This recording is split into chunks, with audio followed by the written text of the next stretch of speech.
If you could make it so your party would win every election, would you do it? Would you take the steps necessary to fix the vote so that even if your party became a minority, it would still take a majority of legislative seats? Hi, this is Chris, the amateur ethicist. On this channel, I talk about the crossroads between convenience and technology.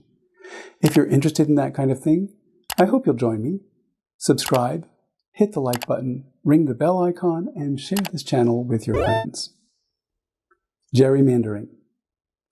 It's the practice of fixing elections by arranging voting districts to fit the needs of a particular party. That's our topic today. Let's talk about this. Every 10 years, we take a census to determine how many people are in the United States. That's everybody, citizens and foreigners alike.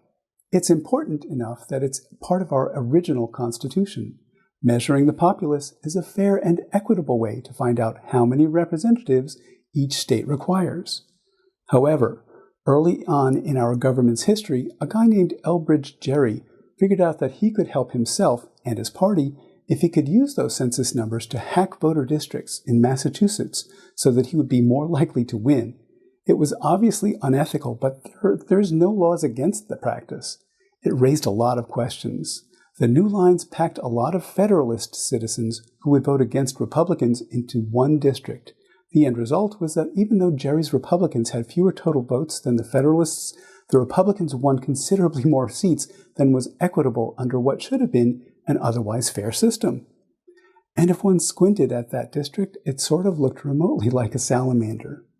This political satire cartoon appeared soon after in the Boston Gazette as a protest, and that's how gerrymandering was born.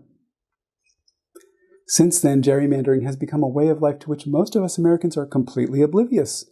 But perhaps no American has been quite so determined to use this practice in the last decade as a guy named Thomas Hofeller.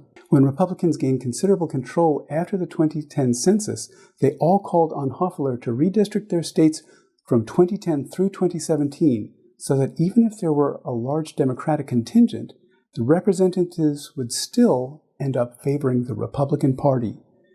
In the following clip, we'll hear him speaking snarkily about the practice.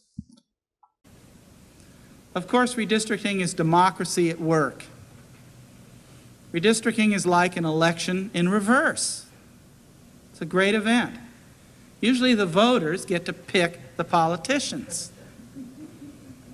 In redistricting, the politicians get to pick the voters. In 2000, census data weren't so easily downloadable, and mapping software wasn't to the point where census data were easily mappable.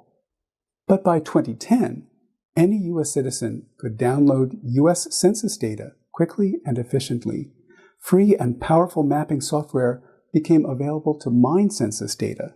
It became easy, even on a laptop, to manipulate that data and make maps of what might be ideal gerrymandered districts for one party or another. Hofeller took this freely available data, baked it into a recipe, and essentially sold it to members of the Republican National Party. This became most obvious in our 2016 election at the state level, especially in North Carolina, where the redistricting was so obviously racially biased that the state's own Supreme Court ruled it unconstitutional in 2016.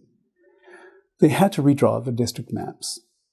The second time, Hofeller redrew the maps to pack and crack the Democratic Party instead of race. At the next vote, Republican representation still far exceeded the number of people whom they actually represented in the U.S. Congress. Even though almost half of North Carolinians voted Democrat, they only won 3 of the 13 available congressional seats. The Supreme Court ruled again that they had to redraw the lines a third time, and there are still questions as to whether the lines are equitably drawn. Buncombe County officials are so concerned that they're balking at the proposed lines even today and seem to be considering drawing their own. So this wasn't happening just at the federal level. All over the U.S., Hofeller's gerrymandering is taking its toll on U.S. voters by making it more and more difficult for equitable representation on federal, state, and local levels. Hofeller is dead, but his estranged daughter found files on his computer that she shared with voters' rights activists that prove he had his hand in the redistricting of a lot of America all for the sake of a single party. In a lot of places, this is still in effect. And yes, it's not just the Republican Party that's been doing this. In response, Maryland started gerrymandering in favor of Democrats. Regardless, by 2017, 3/5 of states have been gerrymandered to great extent, and citizen representation is unbalanced. By 2018, the U.S. Supreme Court said that since it was no longer about racial gerrymandering, as it was in North Carolina, it wasn't their problem. States would need to fix this themselves. And some states are making inroads, but here's the thing. If Democrats had done the same thing countrywide, Republicans would likely also be indignant at their underrepresentation.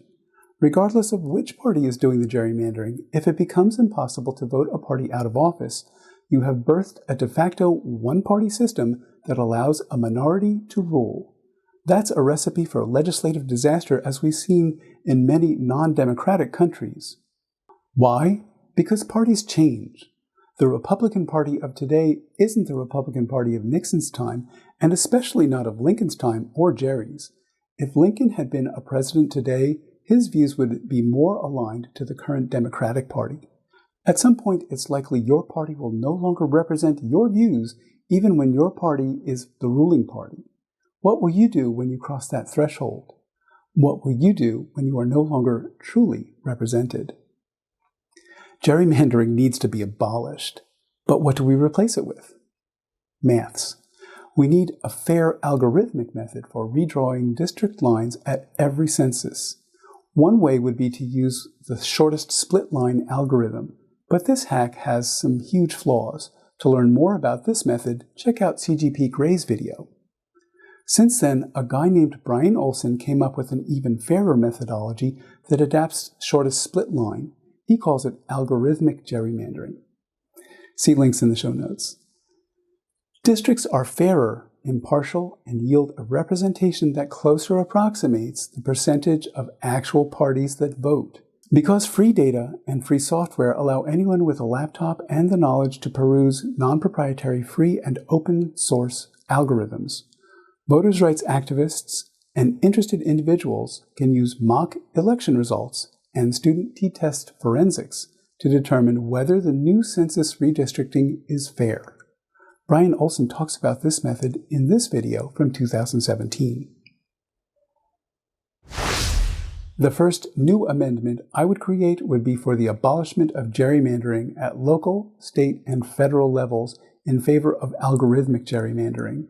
The amendment should include the requirement to adopt newly discovered, fairer algorithms for redistricting as they are discovered and vetted by impartial forensic mathematicians.